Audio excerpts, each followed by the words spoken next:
Hi there, and welcome to the Homestead Education Podcast. Do you have a homestead, farm, or just dream of a rural life? This is a show to help you and your kids grow your own food and grow as a person.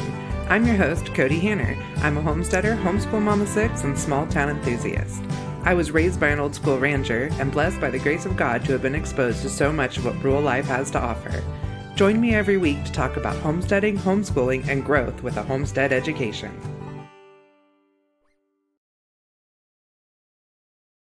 Hey everyone, and welcome back to the Homestead Education Podcast.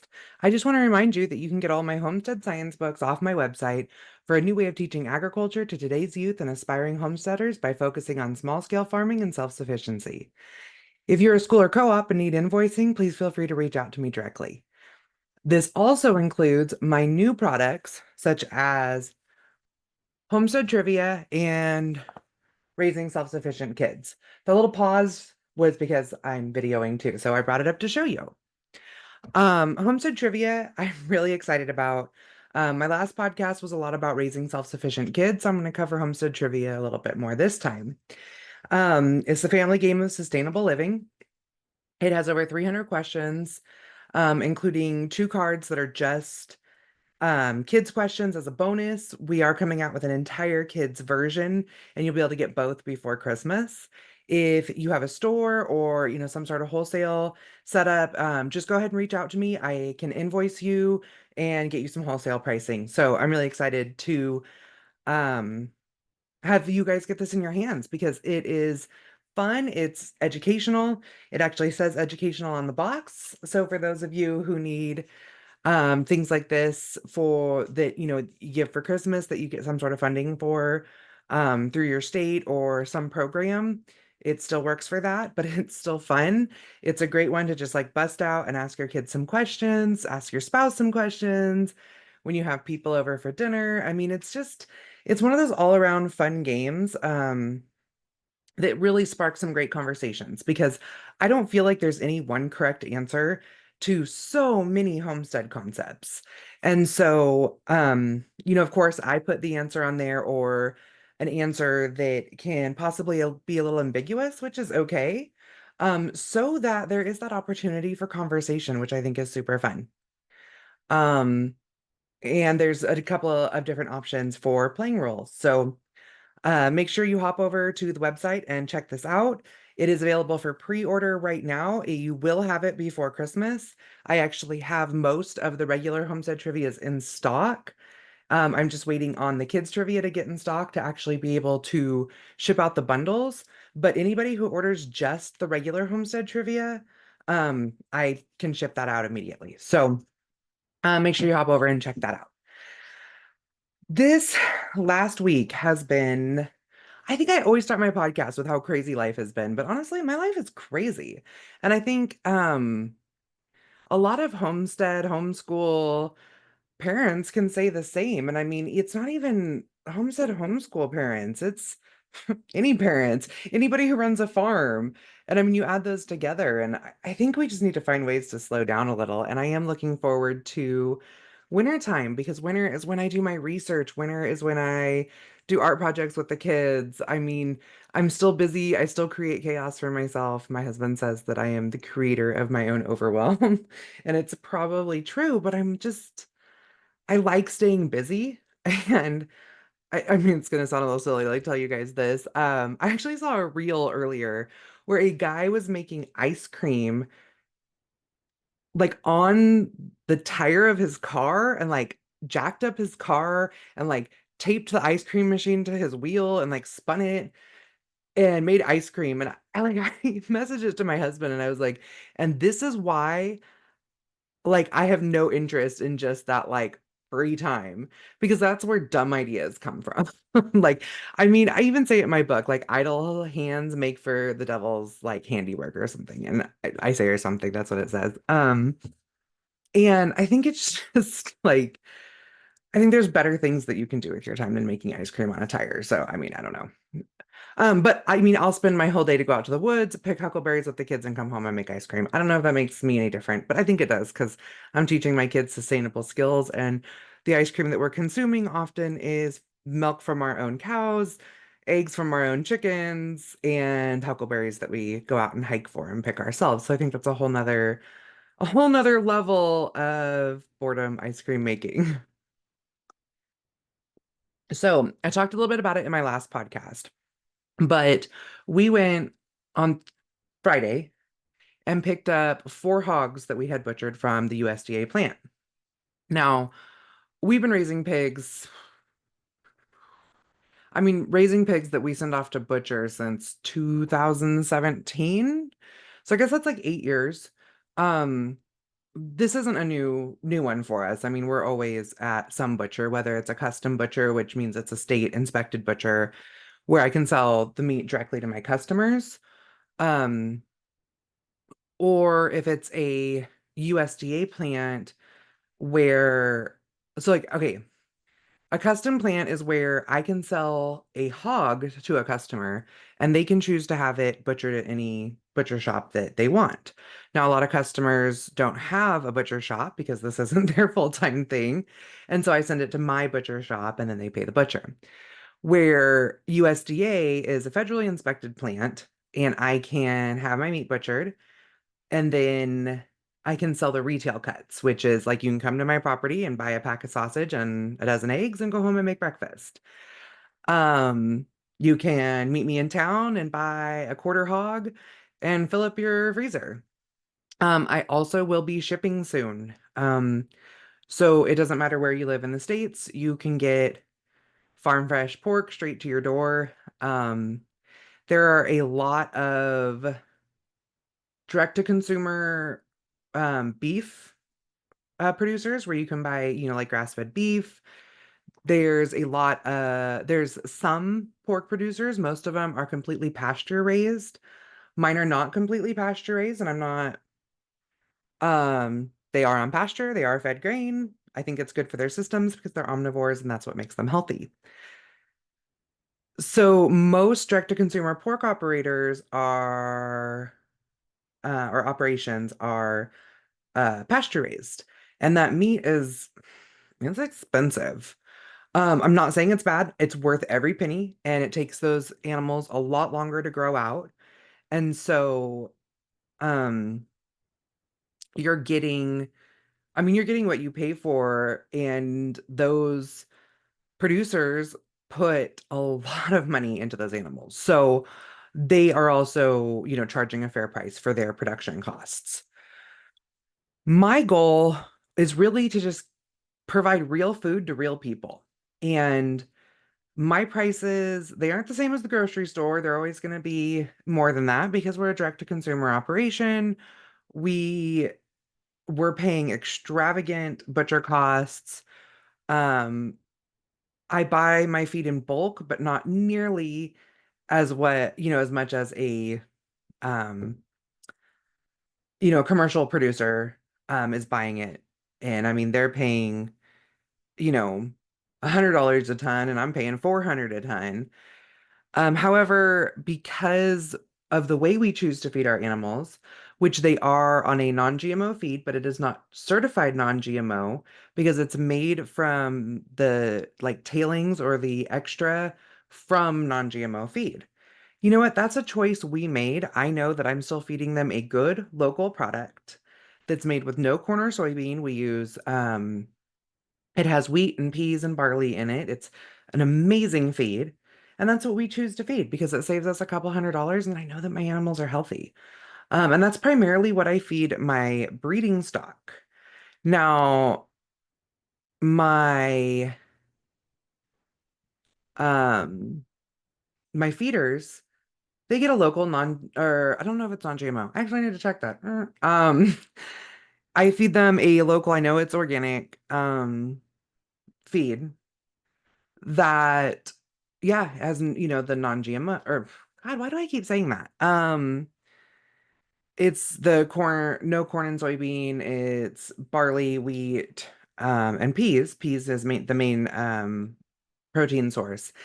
And oh my gosh, our meat is so good. And I mean, so we also raise 2 breeds that are heritage breeds. We do interbreed them a little bit with commercial breeds like Hampshire. and some Yorkshires, but those we're not getting the three-way breeding cycles that come from the commercial feed that have for feeding operations that have bred out all of the fat to have a leaner meat. So our pork is actually marbled like a steak. It is amazing. It tastes amazing. It's got flavor. Like when I say a steak, like a beef steak, it's got flavor, it's got color. It is not white, dry, flavorless meat. It is amazing meat. Um, so I went off on a whole tangent there, but I'm really excited about what we're doing with our product and that we can provide a cost friendly farm fresh product to everyone. That I mean, it makes it really accessible. So even if you're having it shipped, I mean, of course, there's shipping costs associated with that, but you're still getting like a real farm fresh product, which is not something that everyone can get. And it's not an artisan farm fresh product. We're just regular farmers, regular people selling to regular people. So, um, if you get a chance, head over to hannerhomestead.com. That is where we'll be shipping our meat from.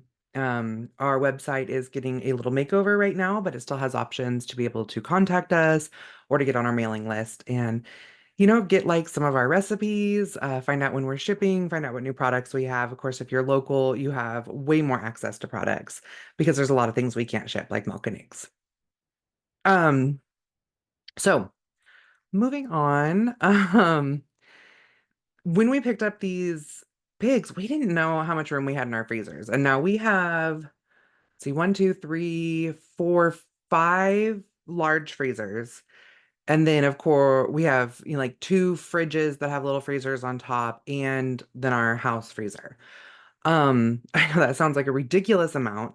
You do not want to see my power bill. No, it's actually not that bad living in Idaho. If I had that many freezers in California, like I would go broke. But in Idaho, it's not bad. Like our power bill with all of that, we run like three water heaters because we have one in the meat room, one in the kitchen, one for the house. We have the barn that's on a separate system. We're running hot wire. We have a walk-in cooler. Our kids never turn off lights.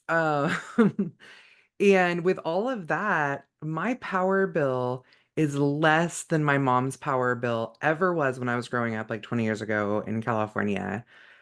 Um, and she just had like a house about two-thirds the size of our house on an acre. And ours is, like I said, like a third bigger and on 40 acres. And, she had one um hot water heater. We have three, I mean, it's a huge difference. And so we have all these freezers, and I didn't think I had enough room in them for this meat. So my husband went to pick up the meat. It's about an hour and a half drive to get there, and it's about an hour and a half drive home. The kids and I went out and like just stripped our freezers. If it was meat that was older than a couple of years old, because yeah, let's face it, we still have some of that hanging around because when we have as many freezers as we do, and um, it's not that we're wasteful about it, but when we have pigs butchered every other month, sometimes there's extra that I don't get sold to customers that comes into the house for us to eat. Sometimes I don't always catch it all. So we had meat that was over a couple of years old. And then we had meat that was like a yearish old, and we're getting ready to butcher for ourselves. Plus all the meat we just butchered, and it's hunting season, and we're gonna be butchering a steer for well, I guess for us, we're probably gonna keep the heifer. So we're gonna be butchering a heifer for ourselves, selling a heifer either as whole or halves, and then butchering one steer as retail cuts for our store or for shipping. And so I need like all the freezer space I can get. And so we were out there, we had two big bins, which I'm telling you like the process in case this is something you guys are considering for yourselves. We had two big, like, Rubbermaid type bins. And one I threw all the meat in that was like a year old, and the other one I threw all the meat in that was older than that or had gotten freezer burned or something like that. Then I condensed down a bunch of stuff. I had a bunch of leftover vegetables from our gardens last summer. That all went in the old meat bin. Um, and then I condensed down my other freezers to be more organized for the store. I ended up with so I had to store some meat for several days for some customers. So like I cleaned out my whole chest freezer and now that's empty because my customers have come and picked up their meat. So I have that empty now, and then I cleaned out a whole freezer that we needed um to defrost because it had got left open and it got not like open, but like a crack open, and it like the entire inside was frosted over and icy. And um so we spent the weekend and we made almost 100 pounds of like seasoned sausage for ourselves. And put that all in the like laid it, rolled it flat in the Ziploc bag, or not Ziploc, the bags that like the sealer bags. I'm a little tired too. And then we stacked those all nice in our freezers. We had like almost 100 pounds of sausage for ourselves. We also made almost 100 pounds of dog food. I do have a link to a blog on my site where I gave like our recipe and our philosophy on raw dog food. Or, sometimes we cook it, but, just that concept of like what we feed our dogs, which is a lot of raw meats and sometimes it's older meats, and that's okay because their systems are different than ours. So I used that old meat and the old veggies. We had some hams and some bacon, which they can't have a lot of the nitrates. But what I did is we went ahead and ground those first and had them in a big bowl. And then every time we'd grind like 3 pounds of meat into a Ziploc, which I did use Ziplocs for the dog food because they're cheaper.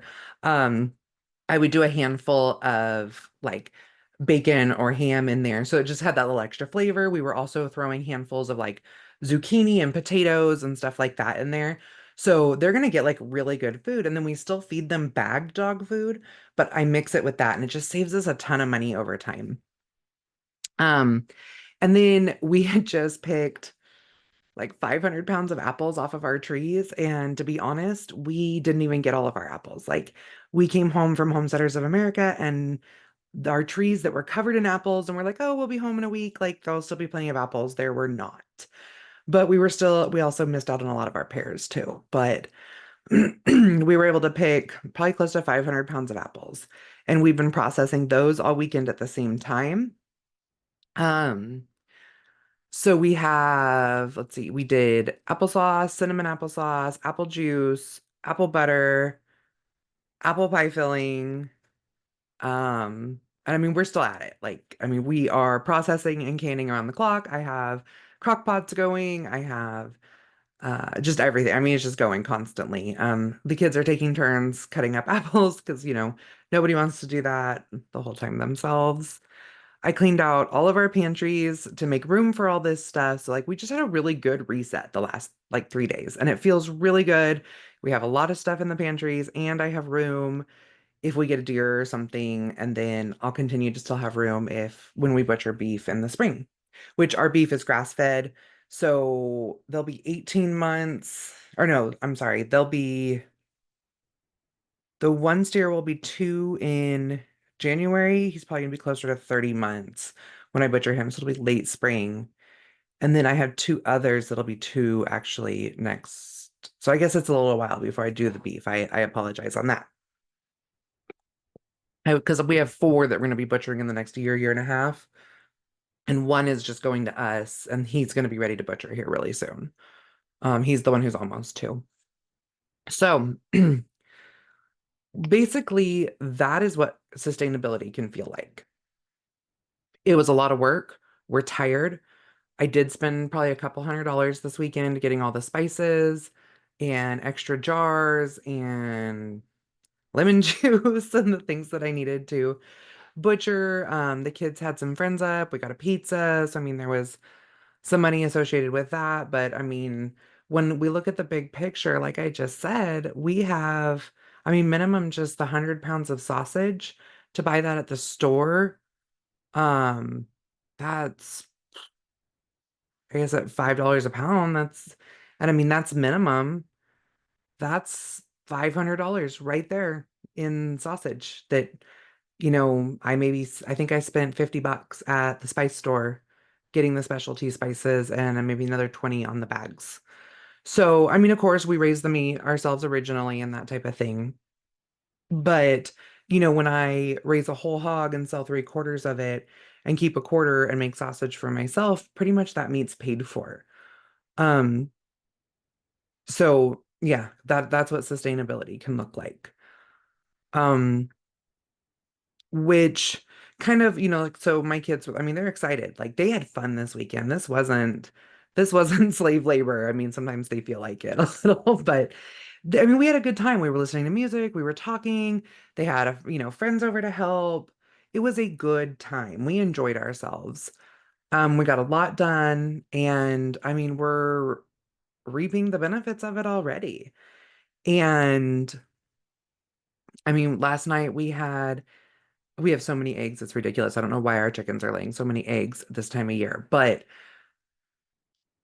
I think it's because we have a lot of pullets that just started laying, and I meant to sell more pullets, and I've been so busy, I just forgot to sell pullets. So we're getting like we've got as many as like 40 eggs a day. It's ridiculous. So I did like chopped ham and I mixed it in with the eggs, and we had biscuits and I had a jar of apple pie slices or apple pie filling that there wasn't enough to fill a jar, so I went ahead and processed it so the apples were cooked, but then we just cooked it. We had it with dinner, and like we were putting it right over our biscuits. Like it was so good. It opens up so many options for us, especially being like pork raisers, and then you can put your apple butter on your like pork loin. Like, oh my God, it's so good. Um, but my kids and I, we talked a lot about food this weekend. um, what foods we're raising, what foods we buy locally, what foods we still buy from the store, and the fact that we still like those biscuits I told you about. They were Pillsbury because we don't always have time to bake biscuits. I always say, like we're gonna like freeze a bunch of biscuits. And we always forget. And I mean, there's different times of the year that like you can go to our freezer and get a ton of biscuits. And then there's other times of the year that you can't. And the other day I was at the store and I saw biscuits on sale and I was like, "Hey, that's an easy meal." And it ended up being an easy meal, so it was great. I mean, like I'm kind of getting at is we aren't totally natural all the time. We see it as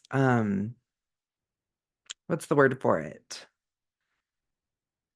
Moderation. I mean, sometimes you just kind of have to do those things. I teach a lot when I work with kids, good, better, and best. So good is fed. Um, and sometimes fed is yucky foods. And whether you're fed well or not, sometimes it's better than starving. And I mean, I don't think in our first world country that anyone's really like starving to that extent.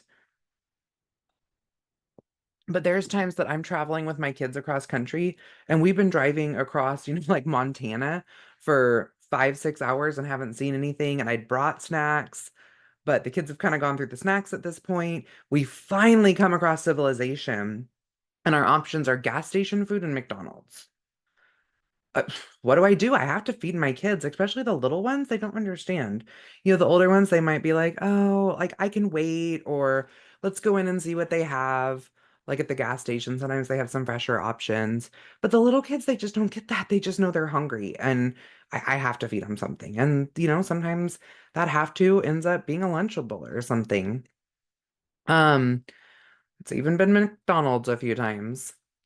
So, because we've rolled into towns where that was literally the only thing open. And like we were going straight to our hotel that was a tiny little hotel that did not have any other options. And that's what we had to eat. And so, this episode, I mean, you saw in the title that it's gonna be about food. Um, I don't want you to think I'm a hypocrite, that I'm talking about some bad foods, that I'm gonna be talking about some bad foods.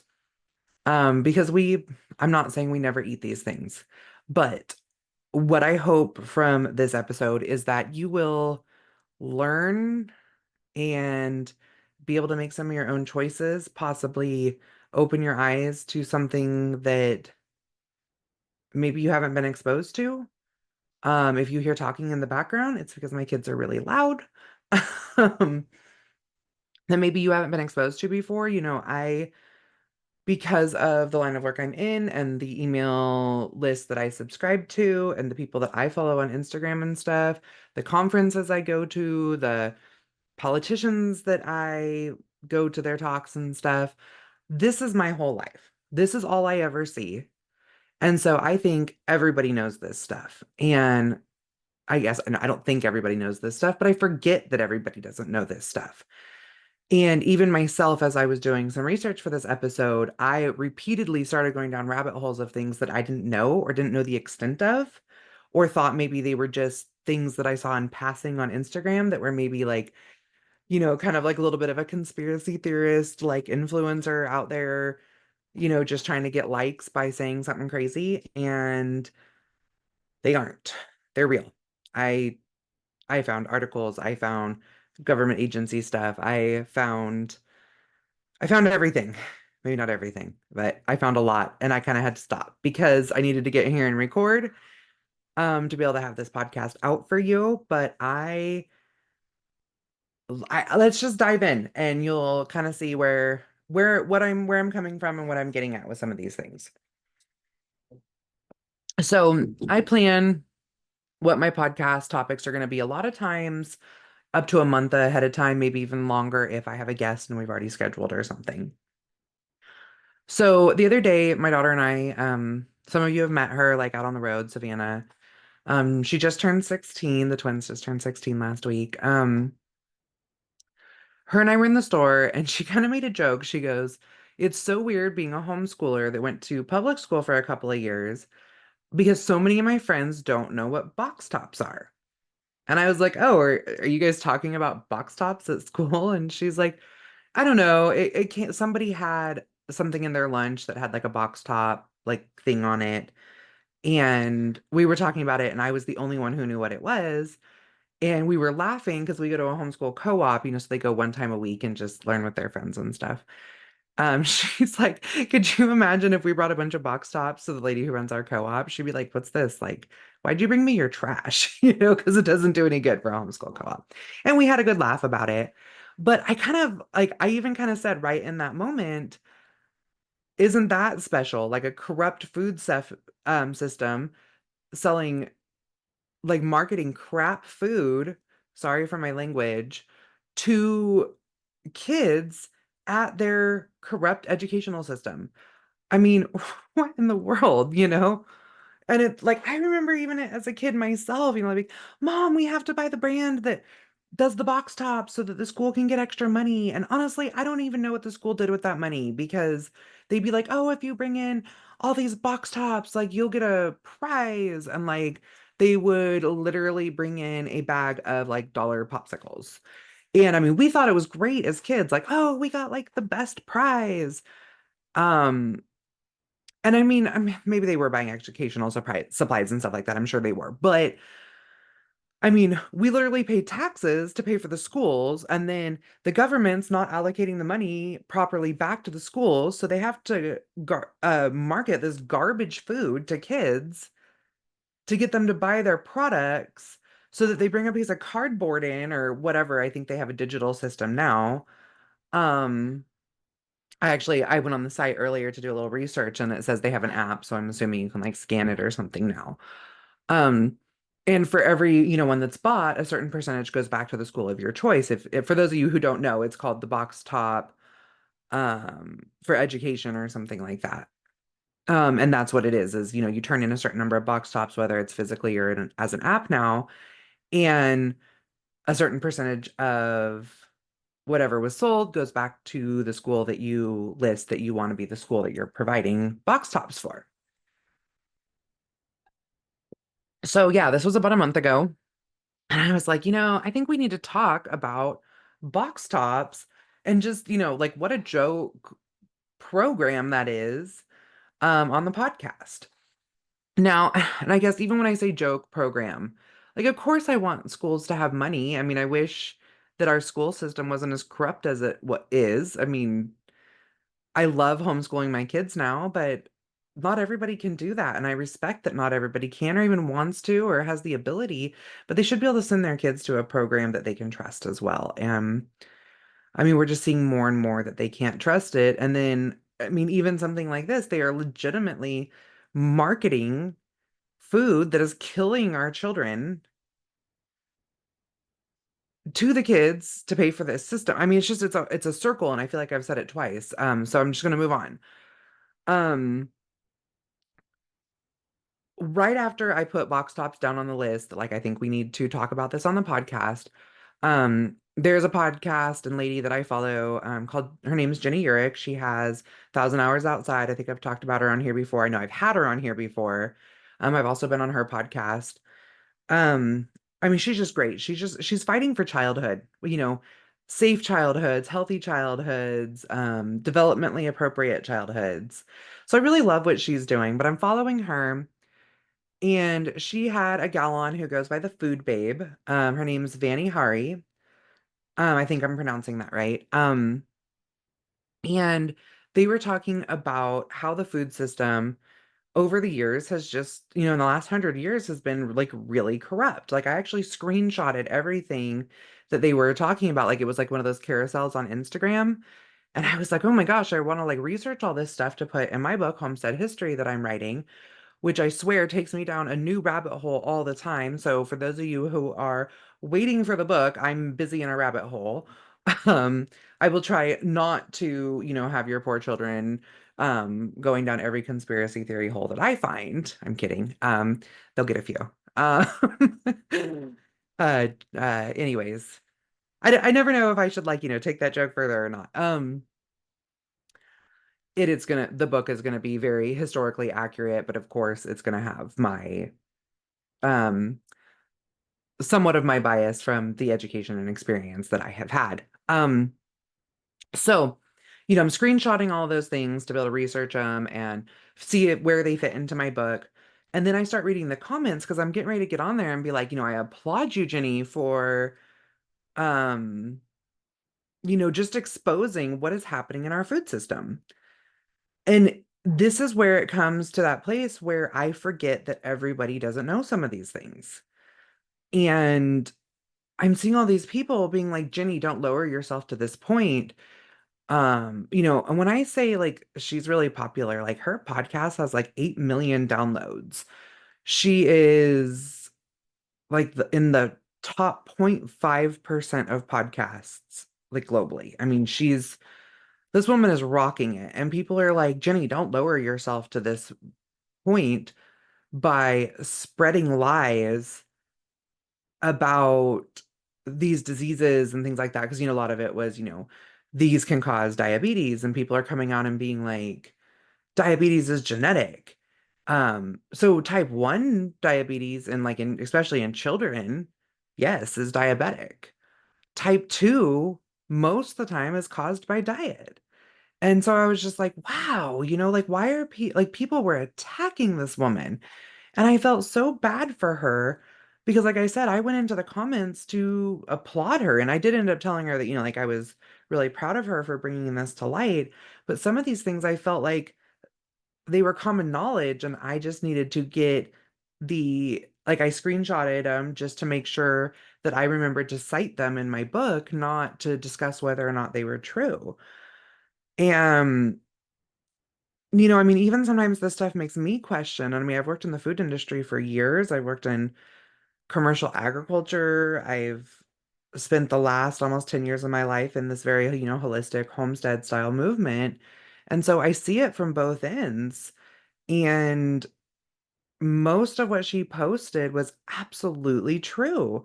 Or if I didn't know that it was true, I could read it and like piece together the information that I have to be like, yeah, that's probably pretty spot on. I'm gonna look into that. Um, and yeah, and people were just tearing this poor woman apart. Um, and it was really concerning that that is what people believe about food. And, Jenny's out here trying to, and I mean, the lady she had on was Vani Hari, and she goes by the food babe. So, of course, a lot of people were like, oh, you're taking advice from somebody who goes by the food babe. Like, right there, you can tell that they're not professional.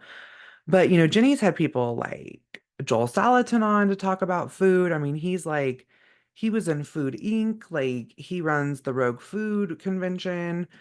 He speaks all over the country on food to kids. Like, I mean, it's just, I can't even, like, I don't know. I don't think like I can explain the gravity of this movement unless you're completely part of the movement, but I want you to be part of the movement. Like I want you to see what's actually happening and how you can change this for your family. So, okay, so this Vani Hari woman, she has a book called Feeding You Lies: How to Unravel the Food Industry's Playbook and Reclaim Your Health. So, I haven't read it. I'm not necessarily recommending it. I'm just putting it out there. I will link it in my show notes. Um, like I said, I just kind of was going down this rabbit hole myself, and I'm just sharing it with you guys so that you can do your own research and form your own opinions. But I'm going to give you the links and stuff so you know where I got this information. Um, so her, along with several other people in Michigan, I say several, probably a lot of people, and across the country, had put together 400,000 petition signatures to try to stop Kellogg's Foods from using food dyes and BHT in their products that they said they were going to stop using in 2018. Or in 2015, they said they were going to stop using these products because they've already found that they're detrimental to health, that they would stop using them by 2018. They have not. They have not stopped using them. They have stopped using them in other countries, though. And this just blows my mind that America is pretty much the last developed country that still like has these products in their food. And I mean, I say like you probably see it all the time, but I don't know if you do. So if you buy like Quaker oatmeal, and I don't even know if they're from Kellogg's, this is just an example. Um, if you buy Quaker oatmeal in America, it's got all sorts of preservatives and stuff in it, like the peaches and cream version one. If you buy it in Britain, it's literally oats, powdered milk, sugar, dried strawberries, and that is all that's in it. You buy it in America and you can't even pronounce half the things that are in it. Even as like, somebody who, has my degree in food related things, I've taken organic chemistry. I know what a lot of these words mean, and they don't mean food. I'll put that out there right now. They do not mean food. Um, so I looked up what BHT is because I actually didn't even know. I made some notes, but let me see here. I also, oh, my computer did something weird because I brought my phone up and they're connected. Um, I brought it up because I wanted to tell you a little bit more about it, but I think I forgot to save it. Um, so BHT is used for,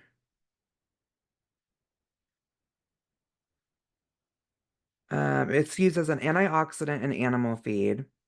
And it's used in petroleum products, synthetic rubbers, a bunch of other stuff. So it's butylated hydroxytoluene.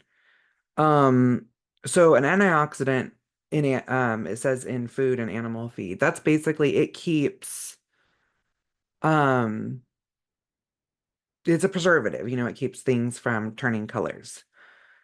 Um, it's used in cosmetics for something on skin. I'm not even sure exactly what it is. But basically, what its effects are is it's an endocrine disruptor and can cause lower testosterone and affect sperm counts. I mean, and we look at how many people are facing um like reproductive issues right now and infertility. And then we look at what everyone in our generation was fed for 20 years for breakfast every morning. I mean, come on. It can cause an enlarged liver and renal dysfunction. Both of those things filter toxins out of your body. If they are inflamed, they can't filter properly. And that's just like short term if they're inflamed. They could act that inflammation in both of those can cause damage, which then makes it permanently where you can't filter things, and it actually can be a terminal disease. Inflammation in the lungs and reduced potassium levels, which can cause muscle, heart, digestive, and nervous system issues. Um, that's just the BHT that they have in their food. So the other thing that they said they would get rid of is food dyes. There's been a lot of conversation about food dyes over the last, I don't know, probably about 10 years. I mean, if in 2015 they started talking about um banning them in their foods, this is, I mean, it's definitely been the last 10 years. And so what food dyes do is they can actually cause severe behavioral issues um in children especially. They haven't confirmed if it causes ADHD or if it just exasperates ADHD. I have seen it myself. I have children with ADHD. I have ADHD myself. Whether that is completely genetic, which I mean, there's got to be some genetic component to it when I have it and my kids have it. But I do know that all of our, even me as an adult, am affected by food and um, with my ADHD. It can cause cancers. And here's the thing. So it's another one of those lovely circles. You can like download what school breakfasts are or get, the school breakfast paper sent home.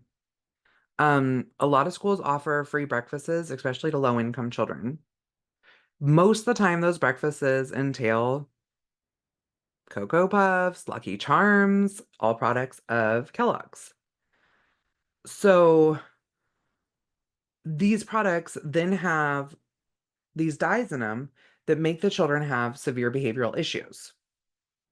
So then, like little boys, and especially who just can't hold still anyways and need more room in life, are told to sit at a desk for 8 hours after they've just been fed straight sugar and um, food dyes. And then, so then the teachers are contacting their parents and saying, like, hey, these, they have ADHD, they're having struggle learning. A lot of times the parents are upset because they're like, we're not seeing these behaviors at home. Or if they are, I'll get to that in a second. Either way, there's either issues between teachers and parents, or the kids are ending up getting medicated. Um, I'm not saying I have never medicated my children, especially when they get a little bit older. I um, have talked to them about, I let them advocate for themselves. So my daughter's severely dyslexic as well as ADHD, and she has opted to take a non-stimulant medication so that she can keep her ADHD under control enough so that she can learn the skills that she needs to tackle, like executive functioning and her spelling and that type of stuff. And then she's going to try to wean herself off of them once she has the skills that she needs. We'll see how it goes, but I allow her to advocate for herself on that. Um, but when as a rule or as a nation, thousands and thousands, probably millions of kids are being medicated, which is just adding to the toxins in their bodies on top of these food dyes. And the um sorry, the pharmaceutical companies are just profiting off of it. We have one son with ODD. I've talked to you guys about him a little bit before. He has ADHD and ODD. He also went through severe trauma, losing his mom at 8. I've raised him since then. He's 19, almost 20 now. And, he was like, I mean, they threw like every medication there was at him when he was a kid. And I mean, honestly, we had so many troubles with him at home too. Um, when he really needed, there was probably a couple of medications that would have really helped. And actually, what really helped towards the end was an anti-anxiety for him. Um, and I think that we would have seen a lot more positives with him having a combination of an anti-anxiety and like cognitive behavioral therapy. Instead, they put him on, like stimulants that made him super aggressive. And then he'd go to therapies that would basically, like, I talk about it in my book, but um basically would just tell us that he didn't, just if he doesn't like doing things, don't make him. Well, so, when our six other kids in the house have to go feed the animals, this one doesn't because he's special. Like, it just doesn't work that way. Nor does it teach him, like, the accountability that he needs in life, that he's going to have a job one day. And if he wants to get his paycheck, he's going to sometimes have to do things he doesn't want to do. Um, and I always like, we teach our kids, like, if there's something that you don't agree with or you think is wrong, I'm not saying you just have to blindly do it, but if it's to keep your job or to stay out of jail, you do it and then you change the system. You let your boss know that that makes you feel uncomfortable, or you try to change, like a state or local law. Like, do things the right way if you don't like them. Instead of just saying, like, yeah, my boss told me to go empty my trash and I don't feel like it. Don't know what to tell you. Where you're going to end up getting in trouble by your boss for having a nasty, nasty work area, where go ahead and take the trash out and then advocate for, how much time it would save to add that to the janitor's work list when the janitor gets paid like half what you do. So, and it takes you, 20 minutes to walk your trash downstairs. Um, and that's, the amount of money it takes you versus if the janitor's coming around with a bin and can dump them all, he's dumping them at 30 seconds per desk, and it's taking you 20 minutes a day, and that's across the board, with 100 people in your office. Make it, make those changes, prove that you don't need to take your trash out rather than just being defiant. So, anyways, that's there's just so many other ways to deal with children besides just medicating them. And there's ways to even keep from having to medicate them, probably starting with not poisoning them first thing in the morning. At this point, we don't eat any of those foods in our house. I mean, like the cereals and stuff. We just don't eat, we don't buy them. They're not an option. We go somewhere that there is an option, and I encourage my kids to choose something else. But my kids kind of understand it at this point, so it doesn't even really matter. Um, Now, on the flip side with parents, like just going ahead and medicating, a lot of times they either think like, my kid, they don't act this way at home. What's going on? And they think that they are doing something wrong, or that they've raised a child that doesn't respect education or their teacher or something, and it's not it. They're poisoned. Um, or, they have their kids, on the weekends and over the summer. And what do we do on the weekends and over the summer? We buy easy breakfasts. And what is an easy breakfast? Most of the time it's Kellogg's, it's Eggos, it's um those things that kids can make themselves because, we're like, we still have to work, we still have to get them to daycare or whatever it is we have to do. And so we buy these convenience foods that then we're seeing our kids bounce off the walls and act the same way they are at school over the summer, and we go, "Oh yeah, they have ADHD." When, for example, we make our own oatmeal packets. They're made with rolled oats. Um, let's see here. I'm gonna like actually write this down because I didn't have this in my notes and I want to make sure I share it with you guys. Um, Rolled oats and flavor like organic powders that are just freeze dried and ground fruits, which we'll do ourselves one day once we have a freeze dryer, but we don't right now. Um, and powdered milk, sugar, salt. I think that's all that's in them. And they work the exact same way. Like we put them in little paper bags or in Ziplocs or whatever we happen to have. Probably shouldn't be using the Ziplocs, but I feel like we just can't escape any of this at this point in society. So, the kids can just dump them into their bowls, add like a third a cup of hot water, and throw it in that good old microwave. Although I actually prefer it where I just put hot water in and stir it and wait. But not only are those cheaper, they take us maybe an hour or so to put together like on a Sunday or something. We put them all in a box and we have them for the whole month.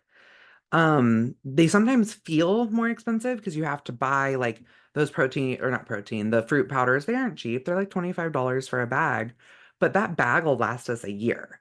When I buy the rest of the supplies, like it's probably a month or so's worth.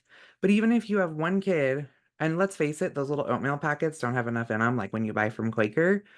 So they're eating two, and it's like, I don't know, $5 to $10 for a pack of oatmeal packets that probably don't even last the week.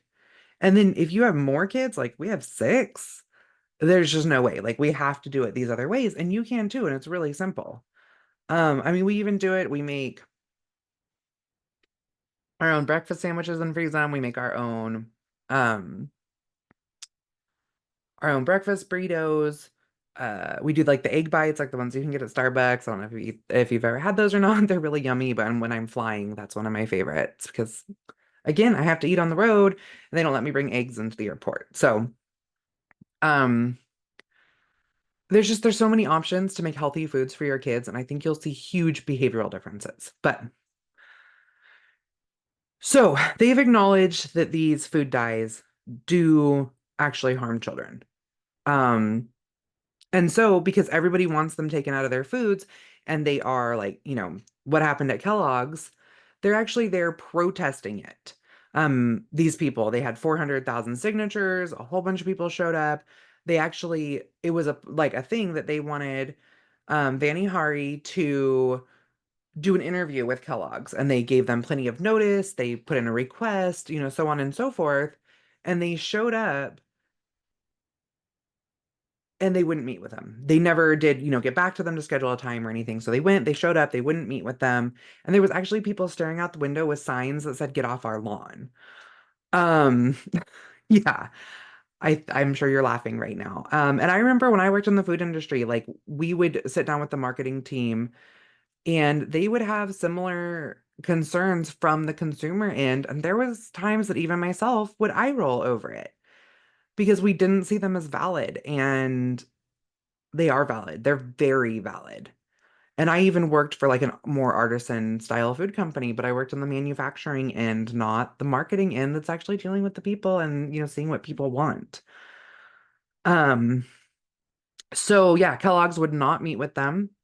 And what these companies are doing is instead of changing, getting rid of the food dyes, which there are natural options, they're just more expensive. They are changing the names. So if you have a child that, especially some children actually have anaphylaxis to Red 40, they are actually changing the names. And so instead of saying like blue one, it's brilliant blue or acid blue. Blue two is indigotine. I know the names are dumb. Um, Green 3 is fast green. Red 3 is erythrocine. Red 40 is Allura red. Yellow 5 is tartrazine. And yellow 6 is sunset yellow. So you have to like actually watch for this and be educated about this because there's so many parents out there that are like, "Oh yeah, we know that that's bad, so we don't feed it to our kids." And then they're like, "Oh, this product doesn't have it," and it actually does. Um, so you really have to watch for those things. So bottom line is, why don't they change? And this is where the big question comes in. There's just one answer for it, and it's money. It's about their bottom line. And so in other countries, they've had that changed because there isn't the money, there isn't the lobbying and things like that we have here in the States. So this is, I mentioned earlier that there was one thing that I saw. I've seen it a few times on Instagram, and I thought, conspiracy theory, like whatever. No, it is not. I just looked it up. and like full-blown research on it. The FDA, the CDC, and the NIH all have associated nonprofits that are essentially there to sway regulation through lobbying. Um,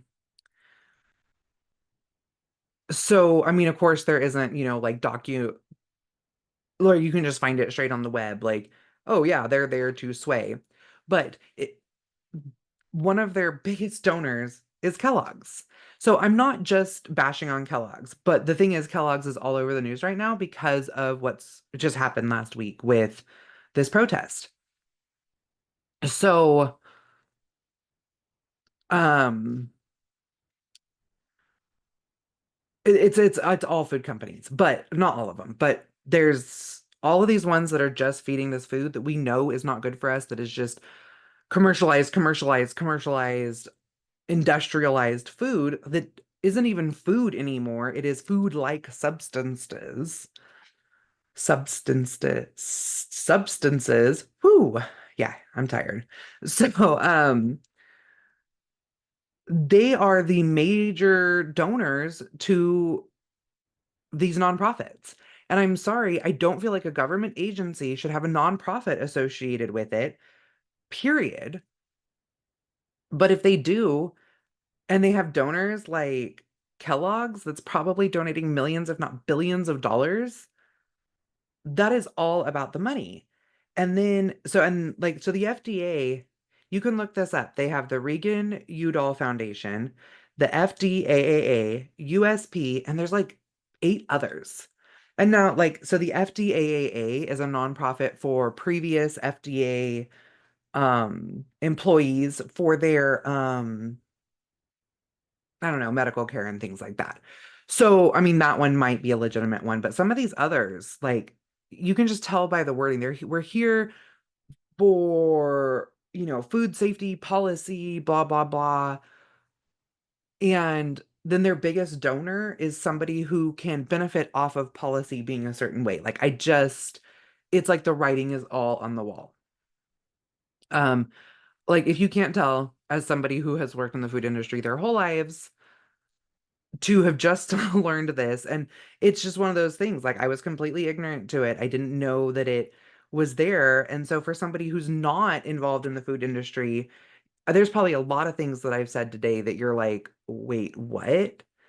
So this was my wait, what? So then Kellogg's comes out and their mission statement says things like, we are committed to food safety and regulations.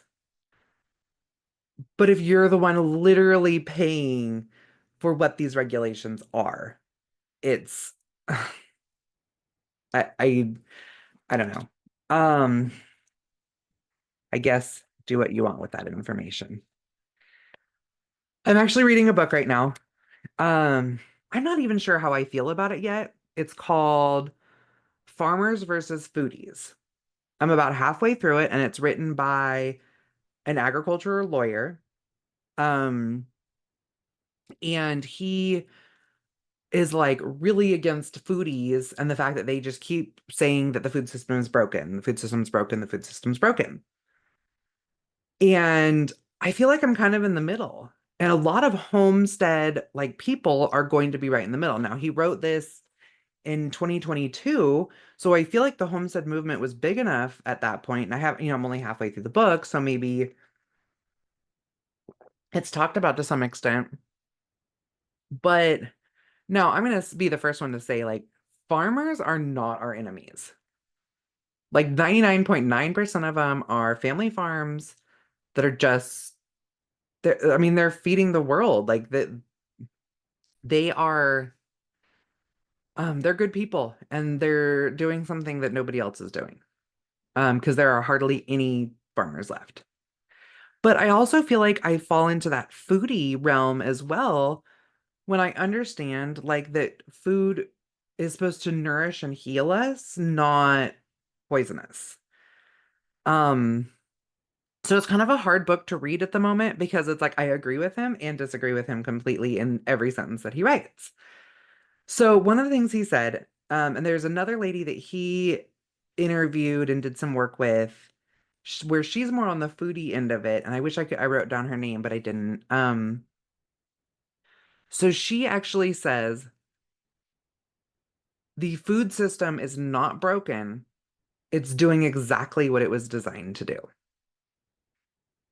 If that doesn't scare you, I don't know what does or what can be. Because I mean, I keep saying we all know it, and I'm even saying this here today because we don't all know this. But if you control the food, you control the people.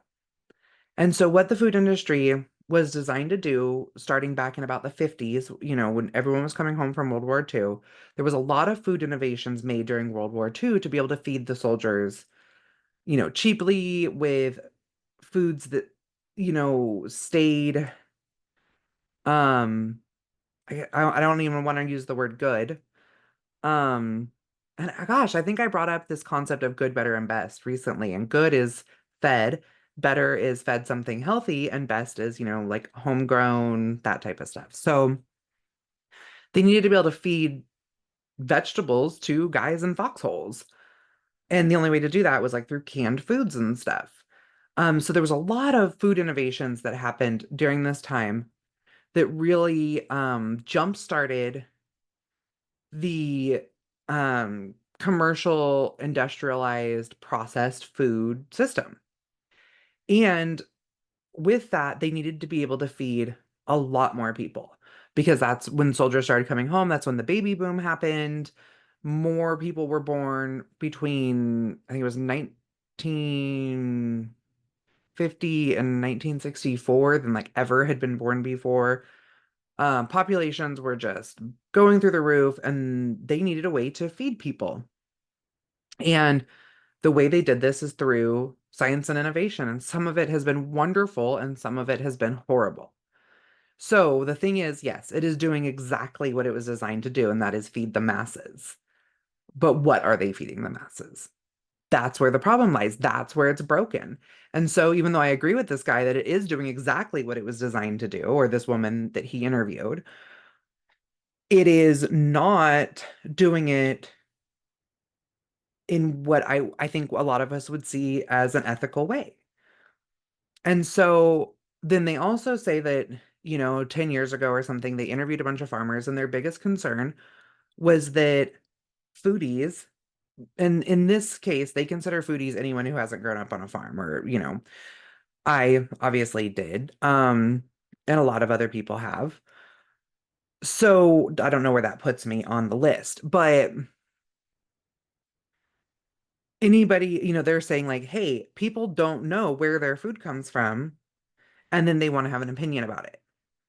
So now people care where their food comes from, and food manufacturers and investors and that type of stuff, they don't want to hear the opinions. Where farmers, I feel like sometimes they want to hear the opinion, sometimes they don't. It depends on where the opinion lies. Like, I don't know, it's kind of um, a weird scenario. But farmers actually, so farmers want industrialists to help educate consumers about healthy foods because they have more sway than the farmers do. Farmers are not marketing directly to their customers unless they're doing it through a co-op or something, which is a whole nother conversation. But it is the food industry that is marketing to customers. And so far farmers want them to teach them about natural foods, and it's just not going to happen. So in this book, he talks a lot about um that millennials think that they can vote with their dollars and it's not going to do any good. And I'm torn on that one. Like, is he right? Like, is our money working the way we want it to? And I think what it is education is actually the faster way, um, because we can make changes faster than the government can, especially federal government. Um, So yes, you can stop using a product. You can let other people know to stop using a product. You can do boycotts, that type of stuff. But honestly, until we actually make the change, just getting people to stop using the products is not going to put these companies out of business. There's too much money involved and too many people. And so we have to work at a smaller level. So that's working on getting products out of schools. I mean, I don't always agree with everything that California does, but California has gotten food dyes out of schools at this point. Um, they've made a change on a smaller scale. And California provides a third of the world's food, not the nation's, the world's.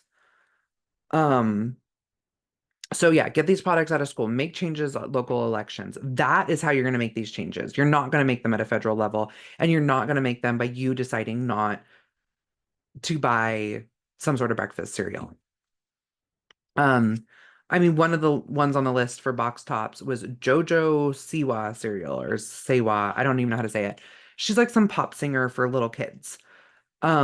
Why does she have a cereal? Why are they marketing that to kids? And what could that cereal possibly have that is good for children in it? I mean, so if you're wanting to start making some changes, some programs that you can look into is like the Weston A. Price Foundation or Wise Traditions. They talk about how to eat real foods. They aren't necessarily political, they're more educational. Whereas if you want to get more political, there's the Rogue Food conventions and the Rogue Food movement, which is ran by John Moody and Joel Salatin.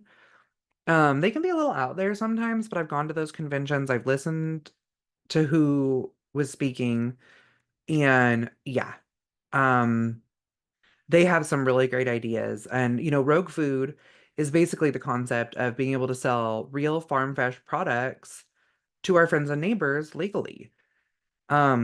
I don't know how many of you know it, but like I can't butcher a chicken and sell it to my neighbor. I can sell him a live chicken, he can butcher it himself, but I can't butcher a chicken and sell it to my neighbor. In some states, I can't sell eggs to my neighbors. Um, and in some of you are more familiar with the raw milk movement, but raw milk is illegal in a lot of states, and even like in Idaho where it is legal, I have to have a lot of regulation, which I'm not totally against the regulation. And I mean, if you had a um, regular commercial dairy, you would have to follow those regulations. So I don't mind doing it for my farm to follow the same safety things. But I feel like there's a level that like milk is just milk, and I should be able to I can sell tomatoes off my farm. Why can't I sell milk? I mean, just kind of I know that there's more levels of safety hazards and things like that, but I mean, just think about kind of like the bare bones concept of that, and that's where the rogue food comes in. Um, I think anybody who's been following the campaign right now, um, I don't know when you'll listen to this, but we're about a week out from elections, in 2024.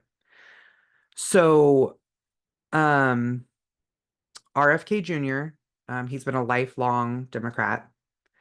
He is now switched and is running not with Donald Trump, but is part of Donald Trump's future administration if he is elected. And he is running the MAHA campaign, which is Make America Healthy Again. And, he wants to stop a lot of these vaccines that kids are getting. He's wanting to really take a look at these food industries. And what is concerning to me is that he has been high up in the Democratic Party for a long time. And then now that he's left and wants to pursue some of these things, he's very hated. And I feel like that just throws up red flags for me more on the Democratic Party. Like, I'm like, this guy, he wants to make us healthy again and he has a plan, and that's a problem. Like, I don't know. I don't like to get too political on the podcast. I don't think any of you have to question what side I'm on. I think I make that pretty obvious on a regular basis, but I'm not going to sit here and go into that too much. But I mean, I tried to do a little Googling on exactly what the Make America Healthy Again platform was.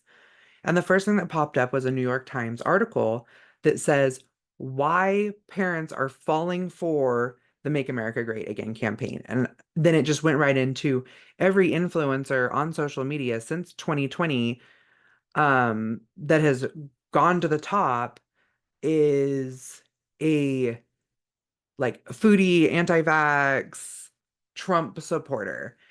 And I feel like it's so warped because like when I was growing up, an anti-vaxxer was definitely not a staunch Republican. So it's all so confusing right now. And I feel that I know what's right. Like I know like good food and not poisoning our children is right. And why are we being told that's wrong? Ask that. So my kids, just a lot on their own accord. I don't walk around talking about this stuff all the time in the house. I do expose them to it. They're, going to, homestead conventions with me and things like that, and they're talking to people, but they have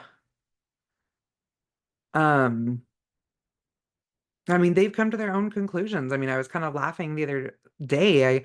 It was the apple pie filling I made. And no, it was the applesauce. And my 7-year-old took a bite of it and he thought that warm applesauce was weird. I think it's great, but he thought it was weird. And so he's like, "Are you trying to poison me like McDonald's?" I was like, "What are you talking about, you little crackpot?" But um, my daughter, she loves to suck on hard candies. It helps her stay focused in school and stuff. And since she's learned about the dyes and how that can affect her ADHD, she actually makes her own homemade hard candies. And she found flavorings that are dye-free, and she wants to sell them in our store because she knows that there's other families that feel the same way. And that, it is still nice to get a treat once in a while, but you shouldn't have to worry that that treat is like poisoning you more than like, sugars already do. When it comes to food, my biggest challenge when marketing my farm products, like the pork I was talking about, it's probably my hardest one, is that people don't know what to do with real food. Um, it is hard to sell a whole hog to somebody who hasn't like always bought whole hogs because their answer is, or their response to me is, "Oh, we don't eat all those cuts." I'm like, "What do you mean you don't eat all those cuts?" Like, I use every cut on my pork and I know what to do with it. And if I don't love it, like for a long time, we would get pork steaks and I just didn't like them. I didn't like the flavor of them and they didn't hold together like real well. And I don't know, I just didn't love them.